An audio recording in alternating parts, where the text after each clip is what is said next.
오늘 본문을 가지고 두 번째 날 협업하는 공동체라는 제목으로 함께 말씀을 나누겠습니다. 나는 누구인가라는 질문에 공동체적인 답변을 하는 지역들이 있습니다. 남아프리카 호사족 이란 부족에는 이런 말이 있습니다. 사람은 사람을 통해서만 사람이 된다. 개인의 정체성을 사람들 안에서 발견해내는 거죠. 동남아와 중국권에는 퉁상이라는 말이 있습니다. 우리말로는 동향이라는 말이죠. 같은 고향 출신을 가족처럼 여기는 문화입니다. 이런 문화들의 공통점은 내가 속한 공동체 안에서 나의 정체성을 찾아낸다는 거죠.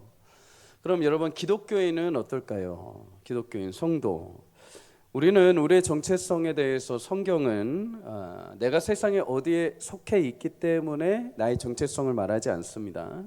창세기 1장 27절에 하나님의 자기 형상 곧 하나님의 형상과 모양대로 우리를 창조하신 줄 믿습니다. 그 순간이 바로 나의 정체성이 되는 것이죠.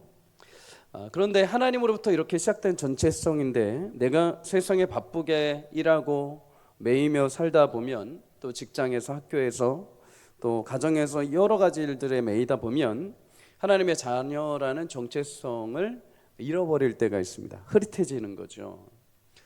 예전에 섬기던 교회 부목사님 한 분이 이제 사역을 하시다가 캐나다에 이제 원주민 선교사를 하려고 이제 마음의 결단을 하고 캐나다에 잠시 방문한 적이 있습니다.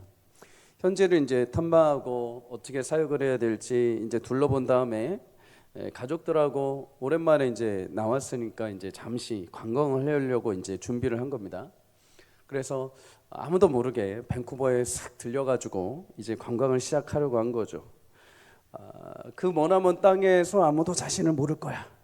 마음 편하게 반바지를 입고 나시를 입고 이렇게 슬리퍼를 신고 딱 길을 나섰습니다. 그런데 갑자기 뒤에서 목사님 하고 부르더랍니다. 섬기던 교회 성도님이 이렇게 사업차 밴쿠버에 들리신 거예요. 근데 딱 눈에 딱 보인 거죠. 그러면서 나중에 목사님이 돌아와서 하는 말이 정말 하나님은 쉴 틈을 안 주신다고. 하나님이 쉴 틈을 안 주시는 것이 아니라 어디를 가든 정체성을 잊지 말라는 것입니다. 여러분, 우리도 일상 속에서 하나님의 자녀로 정체성을 잃지 말라고 하나님이 장치를 마련해 두신 게 있는데, 그것이 바로 교회이고 공동체이고 소그룹입니다. 정체성이 흔들릴 정도로 세상에서 우리가 살고 때로는 실망스러운 일들이 있다 하더라도 교회에 오면, 공동체 안에 들어오면 소그룹을 하면서 그렇지, 내가 하나님의 자녀이지, 내가 하나님의 귀한 아들과 딸이지 라는 것을 다시 정체성을 회복시켜 주시는 것이죠. 타 종교와 기독교의 가장 큰 차이점 중에 하나는 신과 인간의 인격적인 관계라는 것입니다. 심지어 이 인격적인 관계는 우리만 있는 게 아니라 하나님도 있습니다. 하나님을 우리는 성부 하나님이라고 하죠. 아버지. 예수님을 가리켜서 우리는 성자 예수라고 합니다. 아들 예수님이라는 거죠. 하나님과 예수님도 성부, 성자의 관계이십니다. 아버지와 아들의 관계이신 거죠. 하나님은 우리를 인격적인 관계로 창조하셨습니다. 창조주와 피조물의 관계로 만드신 거죠. 그런데 죄를 범한 이후에 하나님은 더 깊은 관계로 나오십니다. 예수님을 통해서 이제 우리가 그냥 하나의 피조물이 아니라 하나님의 자녀가 되게 하시는 관계까지 이르게 하셨습니다. 그래서 우리는 하나님을 아버지라 부르고 하나님은 우리를 그의 자녀라고 말씀을 하시죠. 여러분, 나는 그분의 자녀요, 하나님은 나의 아버지 되심을 관계가 형성될 때 하나님이 우리를 그의 공동체 안으로 먼저 불러주셨습니다. 하나님의 가족이 되게 하신 거죠. 그것이 바로 교회이고 공동체입니다. 그래서 내가 하나님을 믿고 그리스도인이 되고 나서 내가 어느 공동체를 갈까, 내가 어느 교회를 갈까로 결정하는 것이 아니라 이미 하나님이 나를 교회 안으로 부르셨습니다. 이미 나를 하나님이 교회 공동체 안에, 가족 공동체 안으로 부르셨습니다. 그리스도인이 되는 것은 그분의 공동체 안에 들어와 공동체적인 삶을 살도록 나를 부르신 거죠. 베드로전서 2장 11절에 보면 우리를 이 땅의 거류민 나그네라고 말을 합니다. 고향을 떠나와서 잠시 타국에 거하는 사람을 우리는 나그네라고 말하죠.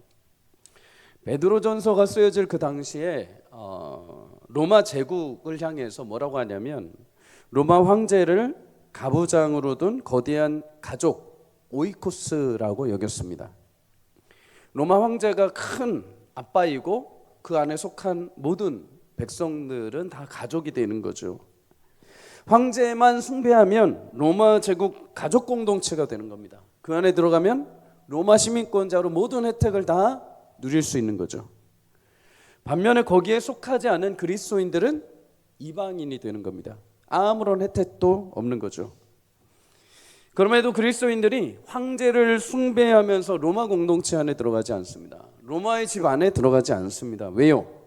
이미 그들은 하나님의 공동체, 하나님의 가족 안에 속해 있기 때문입니다. 베드로전서 2장 5절에 이렇게 말합니다. 너희도 산돌같이. 베드로전서 2장 5절 드렸는데 제가 읽어드릴게요. 너희도 산돌같이 함께 읽습니다. 시작. 신령한 집으로 세워지고 예수 그리스도로 말미암아 하나님이 기쁘시게 받으실 신령한 제사를 드릴 거룩한 제사장이 될지니라. 아멘. 하나님의 산돌이신 예수님을 통해 세우신 신령한 집, 곧 주의 몸된 거룩한 공동체 안으로 너희를 불러주셨다. 하나님이 우리를 거룩한 공동체로 그의 집으로 그의 가정으로 불러주셨으니 굳이 세상의 로마 황제 집에 속할 필요가 없는 것입니다. 지상에서 그 공동체가 바로 교회라는 공동체입니다. 교회가 없으면 우리는 영적인 고아와 같은 자들입니다. 로마 황제 속에 로마의 가정에 속하지도 않고 하나님의 집에도 속하지 않은 그냥 고아와 같은 존재들. 그래서 하나님은 우리를 고아와 같이 두지 아니하시고 하나님의 거룩한 백성으로 하나님의 거룩한 자녀된 가정으로 불러주신 줄 믿습니다. 하나님의 에베소 4장 16절의 말씀처럼 주의 몸된 공동체 안에서 성도가 그래서 각 마디가 되게 하시고 그 안에서 함께 자라가게 하셨다라고 성경이 말합니다. 여러분, 하나님이 허락하신 교회 공동체 안에서 함께 지어주고 자라가는 은혜가 있기를 주의 이름으로 축복합니다. 하나님의 집, 하나님의 가정, 하나님의 교회는 내가 막 선택하고 내가 결정하고 내가 마음대로 막 하는 것이 아니라 하나님이 나를 먼저 불러주셨습니다. 내가 색한 교회와 내가 속한 공동체가 하나님이 허락하신 신령한 집이요 거룩한 오이코스가 됨을 기억하며 여러분 사랑하고 아낄 수 있기를 주의 이름으로 축복합니다. 우리를 주의 몸된 공동체로 부르셨습니다. 그런데 주의 공동체라고 해서 여러분 영적 싸움이 없는 것이 아닙니다. 이스라엘 백성은 애굽에서 해방되어서 나오게 되죠. 애굽에 있을 때 그들의 대적은 애굽의 바로 왕이었습니다. 그런데 애굽에서 나왔다 하여서 적이 사라진 것이 아니죠. 오늘 본문에 보면 아말렉이라는 적이 나타납니다. 그리고 그 적과 전쟁을 하게 되죠. 출애굽기 17장 8절에 이렇게 말합니다. 그때에 아말렉이 와서 이스라엘과 르비딤에서 싸웠다. 아말렉이 먼저 찾아온 거죠. 대적이 찾아와서 전쟁을 건 것입니다. 하나님은 이 아말렉 민족에 대해서 성경에 보면 특별히 더 심판을 하십니다. 더 미워하십니다. 그 이유가 무엇인가? 신명기 25장에 아말렉이 이스라엘 백성들을 공격을 하는데 어떻게 하는가? 이스라엘 전면에서 자 이제 싸우자 하고 싸우는 게 아니라 몰래 뒤로 돌아가지고 이스라엘 뒤에 이렇게 처진 사람들이 있죠. 이렇게 점점점 광야 길을 걷다 보면 뒤에 이렇게 처지는 사람들 항상 있죠. 빨리 오라고 해도 항상 처져서 늦게 오는 사람들, 저 뒤에 늦게 오는 약한 자들, 나이 든 사람들, 아이들, 이런 사람들만 잡아서 치사하게 공격을 한 것입니다. 하나님이 그래서 아말렉을 내가 지상에서 없애버리겠다. 여러분, 하나님은 하나님을 사랑하는 백성들을 공격하는 사단의 무리들을 하나님 마지막 날 반드시 무조경에 집어넣으실 줄 믿습니다. 여러분, 여기서 두 가지 영적인 의미를 발견합니다. 첫째, 사단은 공동체 안에 가장 연약한 부분을 기습적으로 공격해 온다는 것입니다. 이스라엘 백성들이 광야에서 이렇게 행진할 때 가장 연약한 부분이죠. 제일 처지는 부분을 아말렉이 공격을 했습니다. 사단도 마찬가지입니다. 우리가 영적인 모임으로 공동체를 함께하지만 항상 그 안에 약점들이 있습니다. 인간의 약점들. 그 점을 항상 파고드는 거죠. 사단은 그 약점을 노려서 공격해서 공동체를 와해시킵니다. 돈에 약한 사람들이 있습니다. 돈에 약한 사람들. 공동체 안에서 돈에 약하다 보니까 금전거래를 하기 시작을 합니다. 그러다 보면은 항상 금전거래가 있는 공동체는 신앙도 깨지고 사람도 잃고 돈도 잃어버리게 됩니다. 또한 인간적인 친함이 굉장히 좋아하는 사람도 있습니다. 인간적인 친함. 성도의 친함이 아니라 인간적인 친함. 그리고 이성적으로 굉장히 촉이 발달하신 분들이 있습니다. 인간적으로 친하다 보니까 부부들끼리 여행도 가고 밥도 같이 먹고 굉장히 친하게 지납니다. 그런데 그러다가 자칫 이성 간의 선을 넘는 일로 인하여서 불의한 일들이 발생하기도 합니다. 어떤 공동체는 자존심이 매우 강한 사람, 자존감이 매우 낮은 사람이 서로 섞여가지고 나는 아무렇지 않게 말하는데 서로 그 말 하나가 자칫 오해가 생겨서 공동체의 상처로 얼룩지기도 합니다. 여러분, 사단은 수시로 우리의 약점을, 약한 자들을 찾아와서 노리고 공격하여 공동체가 상처가 생기게 만듭니다. 공동체를 허물려고 하는 거죠. 그래서 우리는 공동체를 지키기 위해서 늘 깨어 있어야 할 줄 믿습니다. 하나님이 공동체로 묶어주셨지만 공동체를 지키고 최선을 다해 노력해야 되는 것은 우리의 책임입니다. 책임. 어떤 일들이 발생할 때 이거는 저 인간이 잘못했어가 아니라 이거는 공동체를 허무려고 하는 사단이 주는 마음이다. 사단이 우리 공동체를 너무나 싫어해가지고 이 사람을 통해서 계속 깨뜨리려고 한다. 그때 어떻게 해야 될까요? 기도해야 되죠. 하나님이 함께 하신 가족 공동체인데 여러분, 가족 안에 여러 가지 문제가 있다 해서 그 가족을 내팽개칩니까? 포기해버립니까? 아니요. 기도하죠. 어떻게 해서 끌어안아 주려고 하는 거죠. 여러분, 공동체 안에 금전거래하지 않기를 축복합니다. 금전거래하지 마십시오. 또한 여러분, 아무리 친하다고 해서 오래전부터 알았다 하여서 이성 간에 너무 허물 없이 대하지 마십시오. 항상 이성 간의 선을 지키시기를 바랍니다. 또한 서로 안에 말과 행실에 있어서 정중히 예의를 갖춰서 표현해 주시기를 바랍니다. 사단은 우리의 연약한 부분을 침투해서 공동체를 허물어뜨리려고 합니다. 여러분, 아말렉은 그렇게 해서 뒤에서 연약한 부분들을 치고 들어와서 공동체를 허무려고 할 때 그때 앞서서 싸우면서 이스라엘 백성들을 지킨 사람들이 있었죠. 그들을 통하여서 하나님은 공동체를 지켜주십니다. 여러분, 내가 저 사람보다 더 건강합니까? 내가 저 사람보다 더 뛰어난 능력이 있으십니까? 그건 자랑하라는 게 아니라 그를 보도만 안고 그 공동체를 지키라고 주신 하나님의 능력인 줄 믿습니다. 연약한 자들이 있을 때마다 보도만 안으시고 공동체를 더 건강한 마음에서 생각해서 신앙적으로 잘 보호해 갈 수 있기를 주의 이름으로 축복합니다. 두 번째는 여러분, 사단은 무리에서 떨어진 자들을 공격한다는 것입니다. 아말렉이 뒤에서 떨어져 있는 자들을 공격했죠. 혼자 떨어져 있으면 공격 대상이 쉽습니다. 에덴 동산에서 하와가 혼자 있을 때 사단은 하와에게 찾아가서 공격하죠. 다윗도 군사들이 전장터에서 치열하게 전쟁을 하고 있는데 혼자 옥상에 올라가서 혼자 있을 때 유혹을 받아서 시험에 넘어가게 됩니다.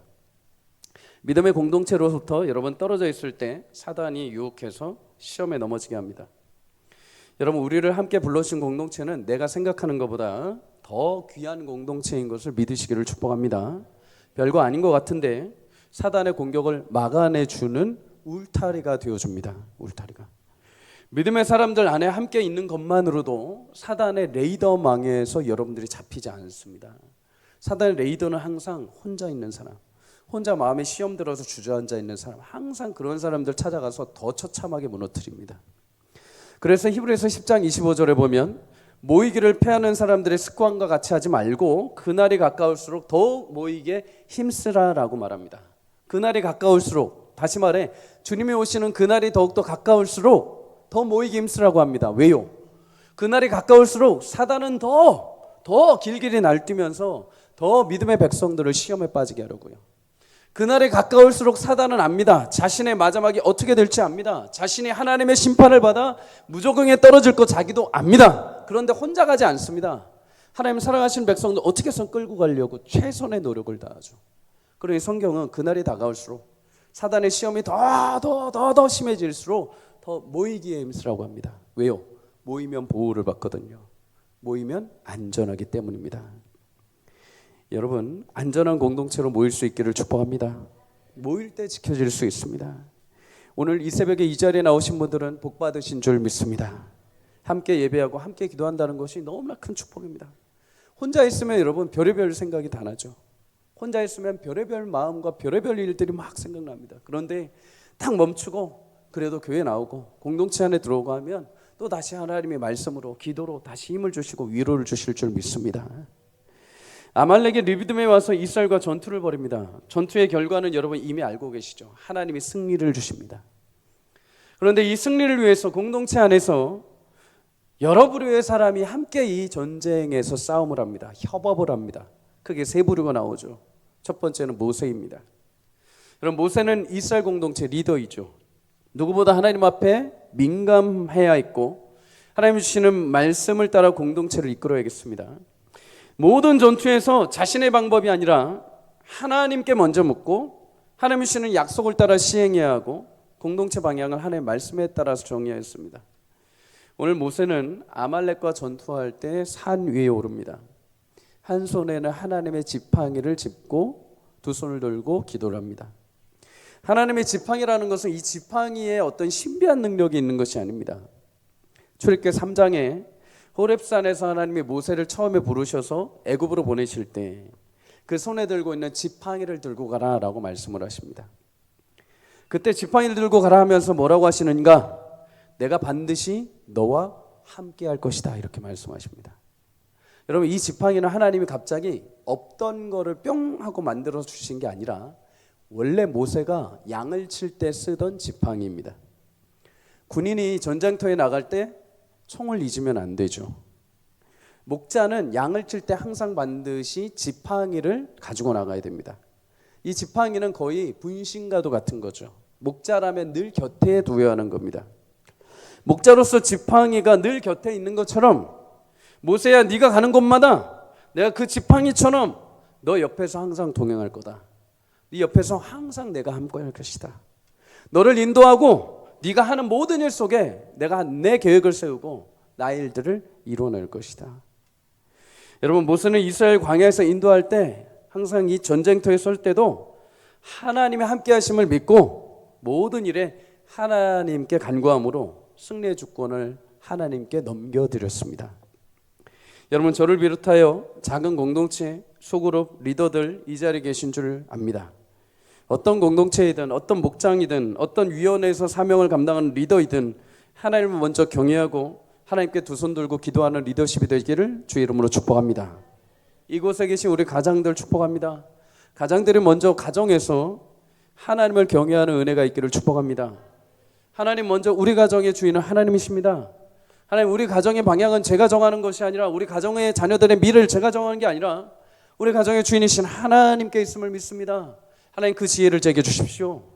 먼저 가정이 하나님 앞에 두 손 들고 기도할 때 하나님께서 광야에서 이스라엘 백성들이 갈 곳을 몰라 방황하는 것이 아니라 어딜 가든 하나님께서 인도하셨던 것처럼 여러분 가정을 하나님이 인도해 주실 줄 믿습니다. 우리 교회 리더들이 먼저 두 손 들고 주님 앞에 기도할 때 우리 교회 방향을 하나님이 인도하실 줄 믿습니다. 두 번째 부류가 있죠. 아론과 훌입니다. 12절에 보면 모세는 아말렉과 전투할 때 산 위에서 두 손을 들고 하루 종일 기도를 합니다. 하루 종일 여러분 어떻게 기도를 합니까? 두 손을 들고. 여러분 두 손 들고 있으면 1시간이 되면 막 찌릿찌릿할 겁니다. 그럼 팔이 자연스럽게 흘러내리겠죠. 그런데 성경에 보면 하나님께서 모세가 두 손을 드는 동안 이스라엘 백성들이 승리하게 하셨고 손이 내려오면 아말렉이 이기게 하셨다. 육체적인 한계에 힘들어 손이 내려올 때 좌우에서 한쪽은 아론이 한쪽은 훌이 모세의 팔을 잡고 내려오지 않도록 붙들었습니다.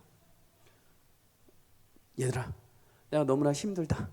내가 손이 내려올 것 같다 하면 아론과 훌이 잡아서 이렇게 세운 거죠. 아 됐다. 이제 내가 할 수 있을 것 같아. 그럼 아론과 홀이 잠시 쉬고 있는 거죠.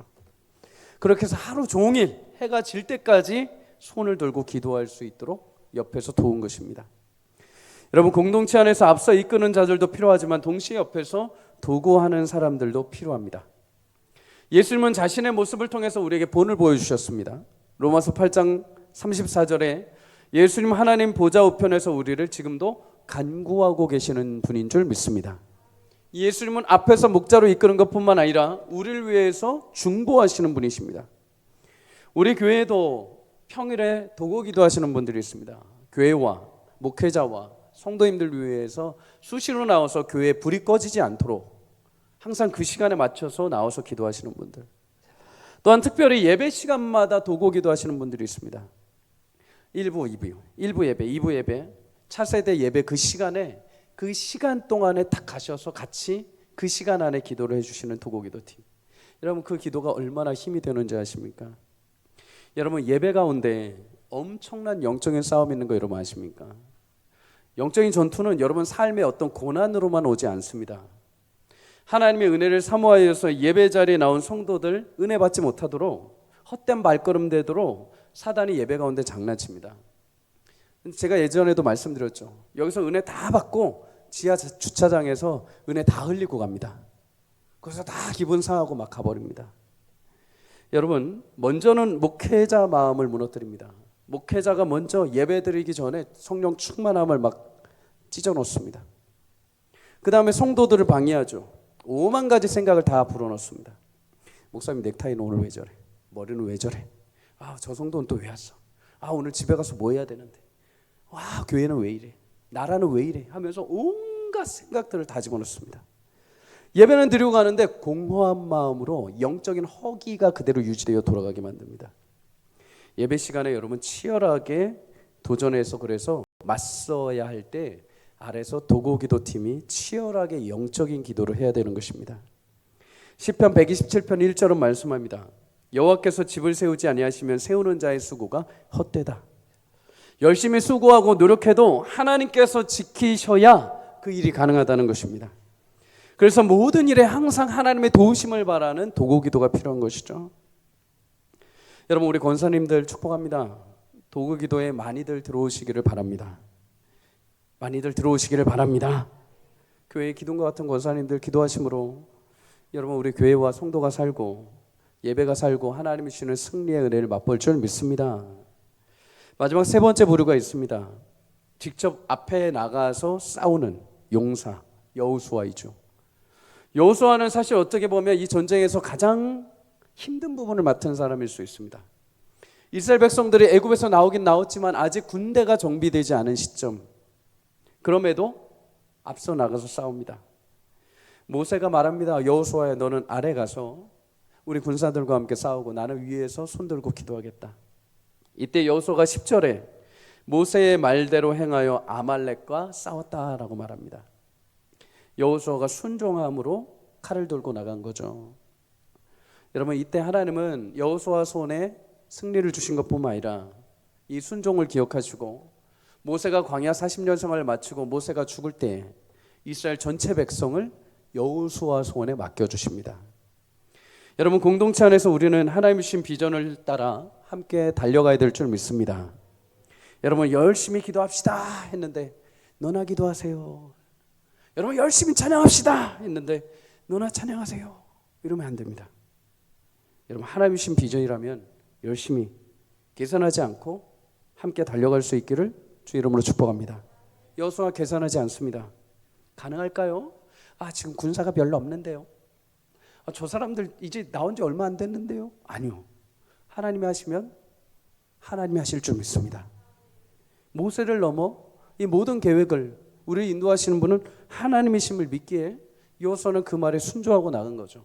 모세의 권위가 아니라 우리 공동체 안의 주인이 하나님이심을 믿고 하나님을 바라보고 칼을 들고 앞장서 나간 것입니다.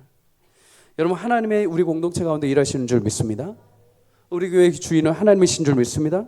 하나님을 신뢰하고 하나님이 허락하신 사명이 있다면 순종함으로 함께 달려갈 수 있기를 주의 이름으로 축복합니다. 그런데 이 세 부류 사람들을 보면 여러분 어떤 생각이 드십니까? 한 사람은 지도자, 한 사람은 제사장 아론, 한 사람은 평신도 훌, 한 사람은 전자행의 군사였던 여호수아. 모두가 다 각자의 위치에서 공동체를 섬겼던 사람들입니다. 각자 구석구석마다 마디가 되고 각자가 맡겨진 위치에 있던 공동체의 한 사람들입니다. 하나님은 아말렉 전투에서 어떤 특정한 한 사람으로 승리하지 않으셨습니다. 모든 사람들을 동원해서 협업하게 하셔서 승리를 주시고 하나님께서 그 공동체를 온전하게 아말렉을 이기게 하신 줄 믿습니다. 전도서 4장 12절 이렇게 말합니다. 함께 읽습니다. 시작. 한 사람이면 패하겠거니와 두 사람이면 맞설 수 있나니 세 겹줄은 쉽게 끊어지지 아니하느니라. 아멘. 사랑하는 여러분, 아말렉과 전투에서 이스라엘 공동체 안에 여러 사람들의 협업을 통해서 하나님은 승리를 주신 줄 믿습니다. 우리 공동체도 서로 맡겨진 위치에서 협업하고 사명을 감당하여서 치열한 영적인 전투에서 승리하는 공동체가 되기를 주의 이름으로 축복합니다. 혼자 붙드는 것이 아니라 함께 붙들 수 있기를 축복합니다. 공동체가 함께 붙들고 함께 기도하고 함께 싸울 때 하나님이 이기게 하십니다. 교회에서 목회자로 리더로, 그리고 묵묵히 기도하는 도구기도자로, 또한 앞장서 섬기는 봉사자로 우리에게 허락한 영적인 승리를 하나님 완성하시는 한 해가 되기를 주의 이름으로 축복합니다. 가정에서도 세우신 가장들이, 아내와 남편들이, 우리 자녀들이 각자 위치에서 영적으로 기도하며 협업을 하며 올 한 해 가정에도 하나님 주시는 귀한 공동체의 승리가 여러분 가정마다 넘쳐나기를 주의 이름으로 간절히 축복합니다.